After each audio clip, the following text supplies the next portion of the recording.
हम बात करने वाले हैं एक ऐसे योद्धा की जिसकी चर्चा अपने गुरु को अंगूठा दक्षिणा देने तक ही सीमित रह गई, जिसमें एक सर्वश्रेष्ठ धनुर्धर बनने के सारी खूबियां मौजूद होने के बावजूद भी वह सर्वश्रेष्ठ धनुर्धर नहीं बन पाया और अंत में भगवान श्री कृष्ण के द्वारा वह मारा गया।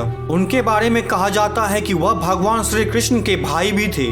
तो इस वीडियो को पूरी देखें और जाने कि भगवान श्री कृष्ण ने उनका वध क्यों किया था। हम जिस योद्धा की बात कर रहे हैं उनका नाम एकलव्य है। आप एकलव्य की शक्ति का अनुमान यहीं से लगा सकते हैं कि एक बार गुरु द्रोणाचार्य अपने शिष्य को लेकर धनुर्विद्या का प्रयोग करने अरण्य में आए। उनके साथ एक कुत्ता भी था जो थोड़ा आगे निकल गया। कुत्ता वहीं पहुंच गया जहां एकलव्य अपनी धनुर्विद्या का प्रयोग कर रहा था। एकलव्य के खुले बाल एवं फटे कपड़े देखकर कुत्ता उन पर भौंकने लगा। फिर एकलव्य ने कुत्ते को शांत कराने के लिए कुत्ते के मुंह में बिना चोट पहुंचाए इस ढंग से 7 बाण कुत्ते के मुंह में छोड़े कि उनका भौंकना बंद हो गया। फिर कुत्ता वहां से भागा गुरु द्रोणाचार्य के पास गया।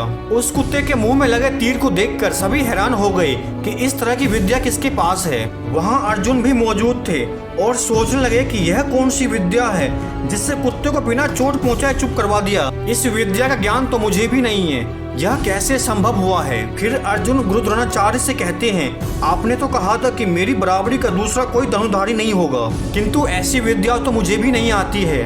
गुरु द्रोणाचार्य ने आगे जाके देखा तो वहाँ एकलव्य था। गुरु द्रोणाचार्य ने एकलव्य को इसलिए पहचान लिया क्योंकि एकलव्य उनके पास एक बार शिष्य बनने आए थे, लेकिन गुरु द्रोण ने महामहिम भीष्म को दिए वचन की वजह से उनको अपना शिष्य नहीं बनाया था। फिर गुरु द्रोण ने एकलव्य से पूछा कि पुत्र, तुमने यह विद्या कहाँ से सीखी। एकलव्य ने बताया कि गुरुदेव, आपकी यह प्रतिमा बनाकर इनसे ही सीख रहा हूँ। यह सुनकर गुरु द्रोणाचार्य हैरान हो गए और सोचने लगे कि इसमें तो सर्वश्रेष्ठ बनने वाली सारी खूबियां मौजूद है, पर वह वचनबद्ध थे जो उन्होंने अर्जुन को दिया था कि सर्वश्रेष्ठ धनुर्धर अर्जुन ही होंगे। एकलव्य की प्रतिभा देखकर गुरु द्रोण संकट में पड़ गए। फिर अचानक से उन्हें एक युक्ति सूझी और उन्होंने एकलव्य से कहा कि मेरी मूर्ति को सामने रखकर तुमने धनुर्विद्या तो सीख ली, किंतु मेरी गुरु दक्षिणा कौन देगा। एकलव्य ने कहा, गुरुदेव आप आज्ञा करें, आप जो मांगेंगे मैं वह दे दूंगा। फिर गुरु द्रोणाचार्य ने उनसे उनके दाएं हाथ का अंगूठा गुरु दक्षिणा में मांग लिया।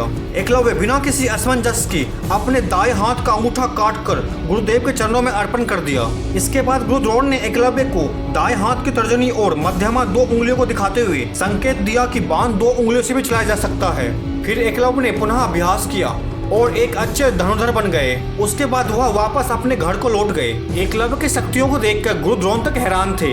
एकलव्य कोई और नहीं बल्कि भगवान श्री कृष्ण के चाचा का पुत्र था, जिसे बाल्यकाल में ज्योतिष के आधार पर उन्होंने निषाद जाति के राजा को सौंप दिया था, जिससे वह निषाद राज हिरण्यधनु के पुत्र कहलाए। उस समय श्रृंगबेर राज की शक्ति मगध, हस्तिनापुर, मथुरा, चेदी और चंदेरी आदि बड़े राज्यों के समान थी। वहीं के राजा थे निषाद राज हिरण्यधनु। अपने पिता की मृत्यु के बाद एकलव्य श्रृंगबेर राज का शासक बना।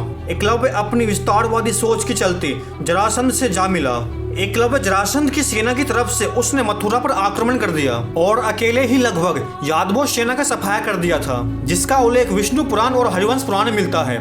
यादव सेना के सफाए होने के बाद यह सूचना जब भगवान श्री कृष्ण के पास पहुंचती है तो भगवान कृष्ण भी एकलव्य को देखने के लिए उत्सुक हो जाते हैं। दाहिने हाथ में महज 4 उंगलियों के सहारे धनुष बाण चलाते हुए एकलव्य को देखकर वे समझ जाते हैं कि यह पांडव और उनकी सेना के लिए खतरनाक साबित हो सकता है। तब भगवान कृष्ण एकलव्य से युद्ध करने लगते हैं और उन दोनों के बीच घमासान युद्ध होता है और इस युद्ध में भगवान कृष्ण के हाथों एकलव्य मारा जाता है। एकलव्य की वीरगति होने के बाद उनका पुत्र केतुमान सिंहासन पर बैठता है और महाभारत में कौरवों की सेना की ओर से पांडवों के खिलाफ लड़ता है। इस युद्ध में वह भीम के हाथों मारा जाता है।